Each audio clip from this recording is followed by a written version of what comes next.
Imagina por un momento que eres un niño de apenas 2 años, durmiendo en los brazos de tu madre, cuando de repente el sonido de soldados irrumpe en la noche. Gritos desesperados atraviesan las paredes de tu hogar. Espadas desenvainadas brillan bajo la luz de las antorchas. Tu madre te aprieta contra su pecho, su corazón latiendo tan fuerte que puedes sentirlo contra tu pequeña mejilla. Tu padre toma lo poco que pueden cargar y en medio de la oscuridad huyen, dejando atrás todo lo que conocen, todo lo que aman. No hay tiempo para despedidas, no hay tiempo para explicaciones. Solo existe el instinto de sobrevivir. Esta no es una escena de una película de terror.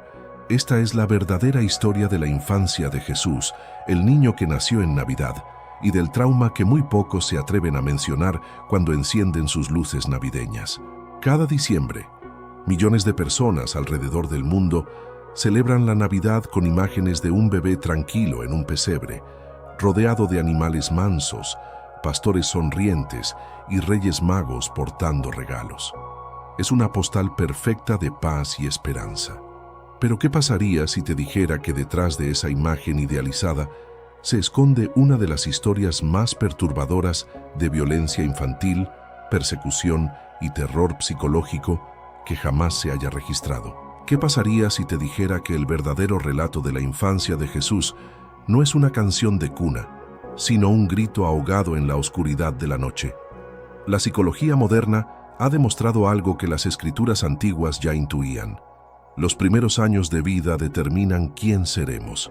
Los traumas tempranos, especialmente aquellos que ocurren antes de que un niño pueda siquiera articular palabras para describir su dolor, se graban en el sistema nervioso como cicatrices invisibles. El doctor Bessel van der Kolk, uno de los más reconocidos expertos en trauma, explica que cuando un niño experimenta amenazas extremas a su supervivencia, su cerebro entra en un estado de hipervigilancia que puede durar toda la vida. El miedo deja de ser una emoción temporal y se convierte en una forma de existir. Y aquí está lo inquietante. Jesús, según el Evangelio de Mateo, experimentó exactamente este tipo de trauma en los primeros momentos de su existencia. El relato comienza con algo que parece inocente, casi mágico. Unos sabios de Oriente llegan a Jerusalén preguntando por el rey de los judíos que acaba de nacer. Siguen una estrella, buscan al niño para adorarlo. En la superficie suena hermoso, pero hay alguien más que escucha esta noticia, y para él no es una buena nueva, es una amenaza directa a su poder. Herodes el Grande, el rey de Judea, un hombre cuya historia está manchada de sangre familiar, de ejecuciones preventivas, de paranoia desmedida. Este es un hombre que mató a su propia esposa por celos, un hombre que ordenó la ejecución de 3 de sus propios hijos porque sospechaba que conspiraban contra él. Augusto César, el emperador romano, llegó a decir que era más seguro ser el cerdo de Herodes que su hijo, y ahora este mismo hombre escucha que ha nacido un rey que podría reemplazarlo. La mente de Herodes, desde una perspectiva psicológica, operaba bajo lo que hoy llamaríamos un trastorno narcisista con rasgos paranoides severos. Para alguien así, cualquier amenaza percibida a su posición, por pequeña o simbólica que sea, desencadena una respuesta desproporcionada. No puede tolerar la idea de que exista alguien más digno, más amado, más legítimo que él. Y un bebé recién nacido, inocente, indefenso, se convierte en su enemigo número 1. Herodes convoca a los sabios. Les pide que encuentren al niño y le reporten su ubicación, supuestamente para ir a adorarlo también. Pero sus intenciones son claras para cualquiera que conozca su historia. Quiere eliminarlo. Los sabios encuentran a Jesús. Le ofrecen oro, incienso y mirra, regalos cargados de simbolismo que el niño no puede comprender todavía. Pero algo sucede. Un sueño, una intuición, una advertencia divina les indica que no deben regresar donde Herodes. Cambian su ruta, regresan a su tierra por otro camino. Y cuando Herodes se da cuenta de que ha sido burlado, su ira no conoce límites. Si no puede identificar al niño específico, matará a todos los que puedan serlo. Todas las posibilidades. todos los futuros potenciales.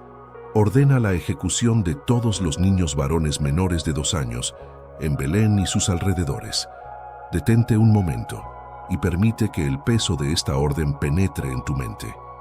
No estamos hablando de soldados en un campo de batalla. Estamos hablando de bebés arrancados de los brazos de sus madres, de niños pequeños que apenas comienzan a caminar, a decir sus primeras palabras, a reconocer el rostro de sus padres. Estamos hablando de un genocidio dirigido específicamente a los más vulnerables, los más inocentes. El Evangelio de Mateo lo describe con una cita de Jeremías. Se oyó una voz en Ramá, llanto y gran lamentación. Raquel que llora por sus hijos y no quiso ser consolada porque perecieron. Imagina el sonido de ese llanto colectivo. Imagina el trauma generacional que ese evento dejó en esa pequeña comunidad. Pero mientras todo esto sucede, José, el padre terrenal de Jesús, también recibe una advertencia en sueños. Levántate, toma al niño y a su madre, y huye a Egipto. Quédate allí hasta que yo te avise, porque Herodes va a buscar al niño para matarlo. No hay tiempo para planear, no hay tiempo para prepararse. Es una noche como cualquier otra, y de repente se convierte en una huida desesperada. José despierta a María. Tal vez ella estaba amamantando a Jesús. Tal vez el niño dormía profundamente después de un largo día. No importa. Tienen que irse. Ahora, en la oscuridad. Desde el punto de vista psicológico, este tipo de separación abrupta del entorno seguro es devastador para un niño pequeño. Los bebés y niños en sus primeros años de vida necesitan estabilidad, rutina, caras familiares, olores conocidos, sonidos predecibles. Todo esto les dice que están a salvo, que el mundo es un lugar confiable. Pero Jesús experimenta exactamente lo contrario. Es arrancado de su hogar en medio de la noche. No hay despedidas, no hay regreso. Solo hay movimiento constante, caras desconocidas, idiomas extraños y la tensión palpable en los cuerpos de sus padres. El viaje a Egipto no era una excursión de fin de semana. Desde Belén hasta la frontera egipcia hay aproximadamente 450 kilómetros, dependiendo de la ruta que tomaran. Para una familia que viaja a pie, con un bebé, sin recursos abundantes, este viaje podría haber tomado semanas. Cada noche durmiendo a la intemperie o en refugios precarios. Cada día preguntándose si los soldados de Herodes los están siguiendo. Cada ruido en la oscuridad podría ser una amenaza. Y Jesús, aunque demasiado pequeño para entender conscientemente lo que está sucediendo, absorbe toda esta tensión a través del cuerpo de su madre, a través de los latidos acelerados de su corazón, a través de la rigidez en sus brazos, cuando lo sostiene un poco más fuerte de lo normal. La neurociencia ha descubierto algo fascinante y aterrador sobre el trauma temprano. Incluso cuando no tenemos recuerdos conscientes de eventos traumáticos ocurridos en nuestra infancia, nuestro cuerpo los recuerda. El sistema límbico, la parte más primitiva de nuestro cerebro, almacena estas experiencias como memorias implícitas. Son sensaciones, reacciones automáticas, miedos inexplicables que surgen sin razón aparente. Un niño que experimentó abandono puede sentir pánico ante la separación incluso cuando es adulto, sin entender por qué.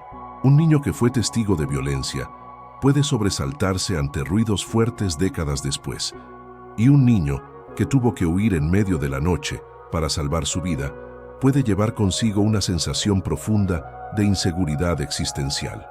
Entonces aquí está la pregunta que debemos hacernos en esta Navidad. ¿Qué marcas dejó este trauma en Jesús? La teología tradicional a menudo presenta a Jesús como plenamente divino desde el nacimiento, inmune al dolor psicológico, operando en un plano superior al de los humanos comunes. Pero el mismo Evangelio que narra su huida a Egipto también nos dice que Jesús crecía en sabiduría, en estatura y en gracia ante Dios y los hombres. Crecía. Eso implica desarrollo, implica proceso, implica que hubo una infancia real, con experiencias reales que moldearon quién llegaría a ser. Si Jesús era verdaderamente humano, y las Escrituras insisten una y otra vez en que lo era, Entonces su psique se desarrolló como la de cualquier otro niño, sometida a las mismas leyes de la neurobiología, la misma vulnerabilidad ante el trauma, la misma necesidad de seguridad y apego. La carta a los Hebreos lo expresa con claridad brutal. Fue tentado en todo según nuestra semejanza, pero sin pecado. No dice que fue inmune al dolor, no dice que no sintió miedo. Dice que experimentó todo lo que nosotros experimentamos, incluyendo presumiblemente el terror de ser perseguido, el desarraigo de ser refugiado, la incertidumbre de no saber si mañana estarás vivo. Egipto se convierte en el hogar temporal de la familia. ¿Cuánto tiempo estuvieron allí?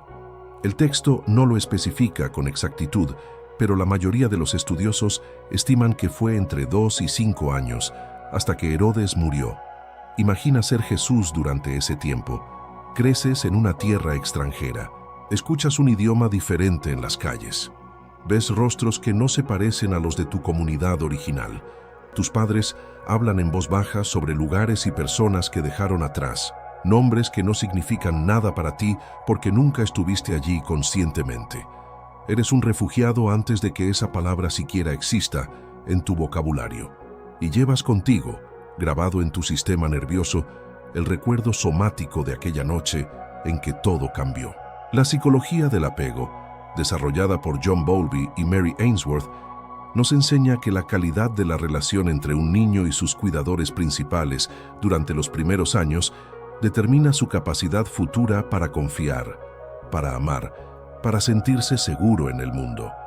Un niño que experimenta un apego seguro, es decir, que siente que sus necesidades emocionales y físicas son atendidas consistentemente, desarrolla lo que se llama un modelo interno de trabajo seguro. Este modelo le dice: el mundo es básicamente confiable. Las personas responden cuando las necesito. Puedo explorar porque sé que hay un refugio seguro al cual regresar. Pero, ¿qué sucede cuando el entorno externo es inherentemente inseguro? Cuando hay una amenaza real de muerte. Cuando la familia debe permanecer en constante alerta. María y José, por más que amaran a Jesús, por más que trataran de protegerlo, no podían ocultar completamente la tensión que vivían. Los niños son detectores de emociones extraordinariamente sensibles.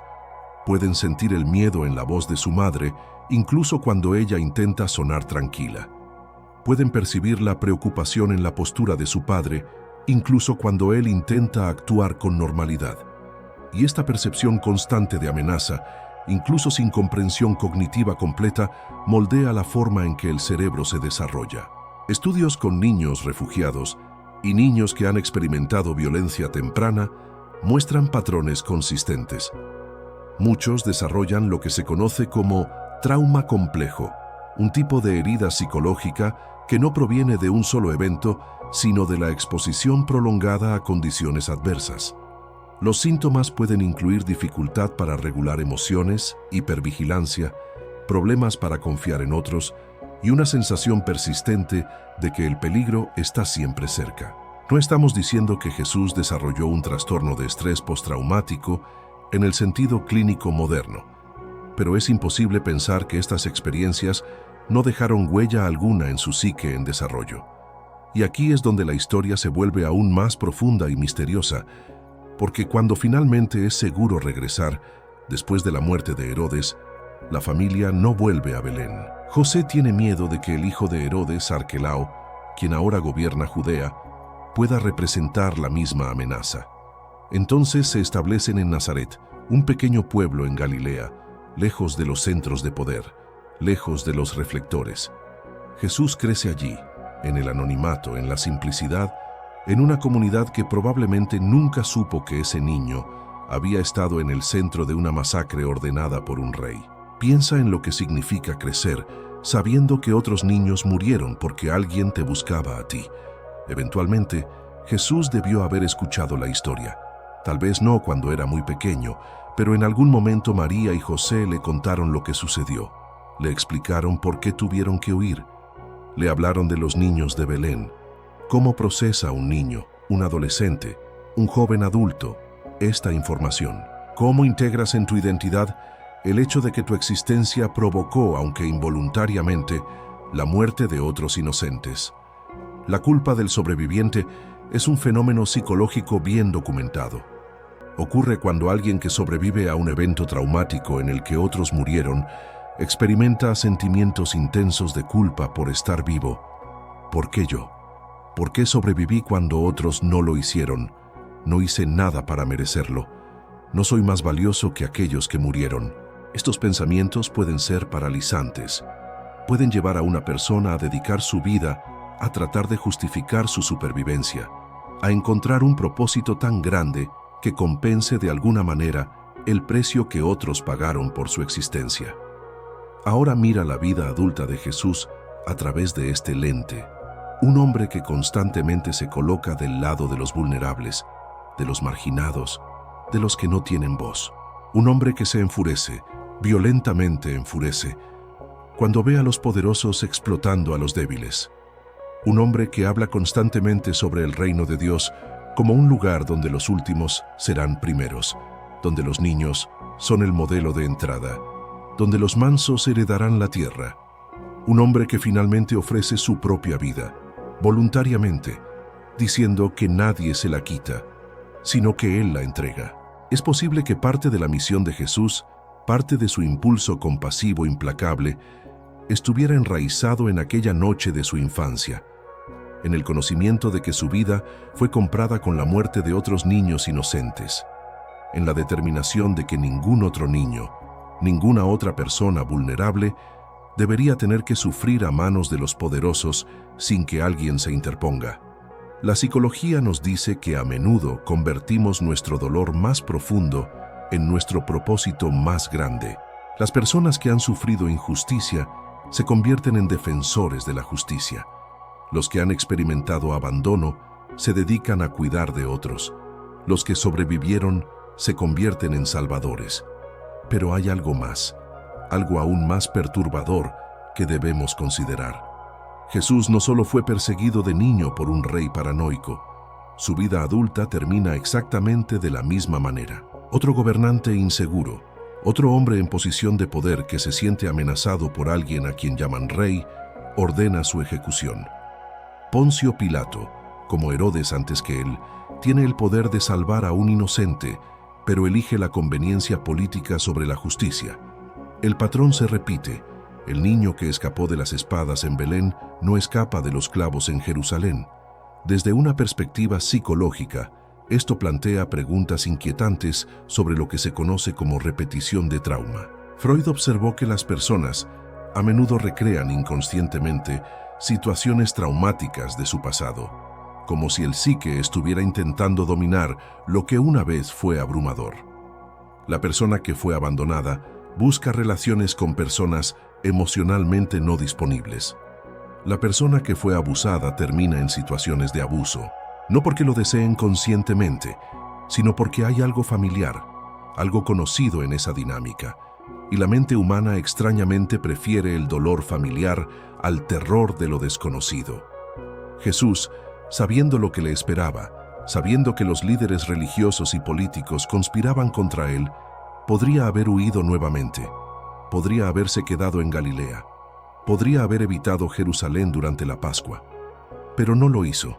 Entró montado en un burro, mientras la multitud lo aclamaba como rey, sabiendo exactamente cómo los poderosos interpretarían ese gesto.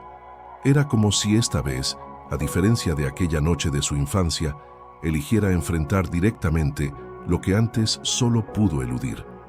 Esta vez no habría huida. Esta vez el niño refugiado, ahora adulto, se pararía firme ante el poder que una vez lo persiguió. La crucifixión es muchas cosas en la teología cristiana: expiación, sacrificio, victoria sobre la muerte, pero también es, en términos puramente psicológicos, el momento en que Jesús finalmente confronta el trauma de su infancia en su forma más extrema. Los soldados que clavan los clavos en sus manos son los descendientes espirituales de los soldados que irrumpieron en Belén aquella noche. El poder político que lo condena es el mismo tipo de poder que ordenó la masacre de los inocentes. Y esta vez, en lugar de que su madre lo apriete contra su pecho y huya, él se queda. Absorbe la violencia. Se convierte voluntariamente en lo que casi fue de niño, una víctima del miedo de los poderosos. Pero ¿qué significa todo esto para nosotros, para quienes nos sentamos cómodos en nuestras casas decoradas con luces navideñas, cantando villancicos sobre paz en la tierra? Significa que la historia que celebramos es mucho más oscura, mucho más real, mucho más relevante de lo que las postales bonitas sugieren. El niño en el pesebre no es solo un símbolo de esperanza abstracta, es un refugiado, es un sobreviviente de un intento de genocidio, es alguien que conoció el terror antes de poder caminar, que creció sabiendo que el poder puede ser letal para los inocentes, que llevó consigo las cicatrices invisibles de esa experiencia durante toda su vida. Y si eso es cierto, si el Jesús que adoramos en Navidad es ese niño traumatizado que se convirtió en un hombre que transformó su dolor en propósito, entonces tal vez necesitamos repensar cómo celebramos. Tal vez necesitamos dejar de lado las narrativas sanitizadas y reconocer que la encarnación, el hecho de que Dios se hiciera humano, significa que Dios eligió experimentar no solo la alegría de la existencia humana, sino también su terror. Eligió el trauma, eligió el miedo, eligió la vulnerabilidad total de ser un niño indefenso, perseguido por fuerzas que no podía controlar. Esto debería cambiar radicalmente nuestra comprensión de quién es Dios. No es un observador distante, inmune al sufrimiento. Es alguien que conoce desde dentro lo que significa ser perseguido, ser refugiado, ser marcado por el miedo desde la infancia. Cuando oramos a este Dios, no estamos hablando con alguien que no puede entender nuestro dolor. Estamos hablando con alguien que lo vivió, que lo sintió en su propio cuerpo, en su propio sistema nervioso en desarrollo. Y aquí está el desafío para cada uno de nosotros en esta temporada. ¿Cuántos niños en este mismo momento están experimentando lo que Jesús experimentó? ¿Cuántos están siendo arrancados de sus hogares en medio de la noche porque sus padres huyen de la violencia? ¿Cuántos están creciendo en campos de refugiados, en situaciones de guerra, en hogares donde el abuso es tan predecible como el amanecer? ¿Cuántos llevarán consigo, por el resto de sus vidas, las marcas invisibles de un trauma que nunca pidieron? La teología de la encarnación no es solo una doctrina abstracta sobre la naturaleza de Cristo, es una afirmación radical de que Dios se solidariza con los que sufren, especialmente con los niños que sufren, al punto de convertirse en uno de ellos. Y si eso es cierto, entonces cada vez que ignoramos el sufrimiento de un niño, cada vez que cerramos nuestras fronteras a los refugiados, cada vez que priorizamos nuestra comodidad sobre la protección de los vulnerables, estamos rechazando al mismo Dios que celebramos en Navidad. Esto no es un llamado a la culpa paralizante, es un llamado a despertar, a quitarnos las máscaras de la Navidad comercial y enfrentar la historia real, cruda y desafiante que está en el corazón de esta celebración. El niño en el pesebre sobrevivió, creció y dedicó su vida a asegurarse de que los últimos, los perdidos, los traumatizados, los refugiados, tuvieran un lugar en el reino de Dios. No a pesar de su trauma infantil, sino tal vez, en cierta medida, debido a él. La psicología moderna nos enseña algo llamado crecimiento postraumático. Es la idea de que el trauma, aunque devastador, puede también catalizar un tipo profundo de transformación personal.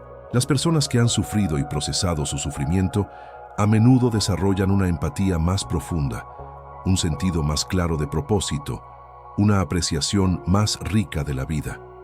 No es que el trauma sea bueno o necesario, nunca debemos romantizarlo, pero puede ser transformado.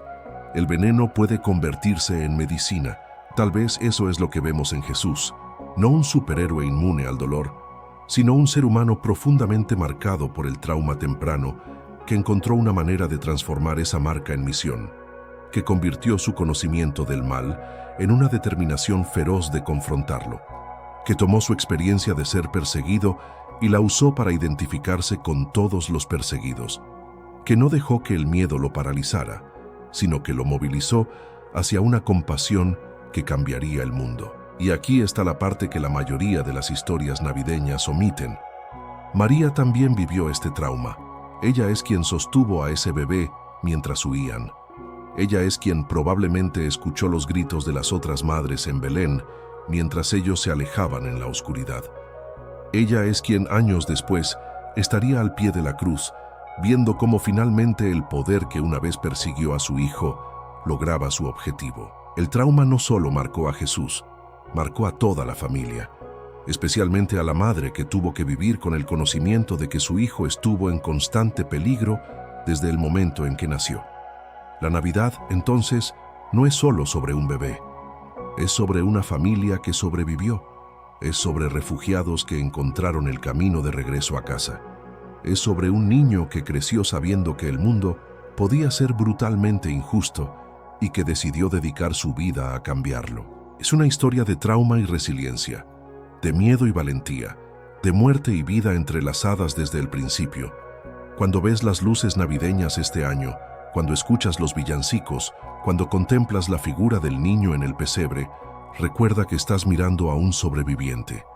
Estás mirando a alguien que conoció el terror antes de poder hablar, que creció en el exilio, que vivió con el peso de saber que su existencia costó vidas inocentes. Y sin embargo, no permitió que ese peso lo aplastara. Lo transformó, lo redimió. Lo convirtió en el fundamento de una misión de amor radical que desafió todos los poderes que alguna vez lo amenazaron. Esta Navidad, tal vez lo más honesto que podemos hacer es dejar de lado las máscaras de la felicidad obligatoria y reconocer que la historia que celebramos es dolorosamente relevante para nuestro mundo actual. Es una historia sobre el refugio y la persecución, sobre el poder y la vulnerabilidad, sobre cómo el trauma puede destruirnos o transformarnos, dependiendo de lo que hagamos con él. Jesús eligió la transformación. Eligió convertir su dolor en propósito, su miedo en compasión, su experiencia de injusticia en una misión de justicia que continúa resonando 2000 años después. Y tal vez ese es el verdadero milagro de la Navidad. No que un bebé naciera en circunstancias humildes. Los bebés nacen en circunstancias difíciles todos los días. El milagro es que ese bebé específico, marcado por el trauma desde sus primeros días, creció para convertirse en alguien que nos enseñó que el amor es más fuerte que el miedo, que la compasión puede vencer a la violencia, que los que sufren no están solos porque Dios mismo eligió sufrir con ellos. Entonces esta Navidad, cuando pienses en Jesús, no pienses solo en el bebé en el pesebre. Piensa en el niño refugiado en Egipto, durmiendo en los brazos de su madre, soñando tal vez con un hogar que nunca conoció. Piensa en el adolescente en Nazaret, procesando la historia de lo que sucedió en Belén, luchando con la pregunta de por qué sobrevivió cuando otros no.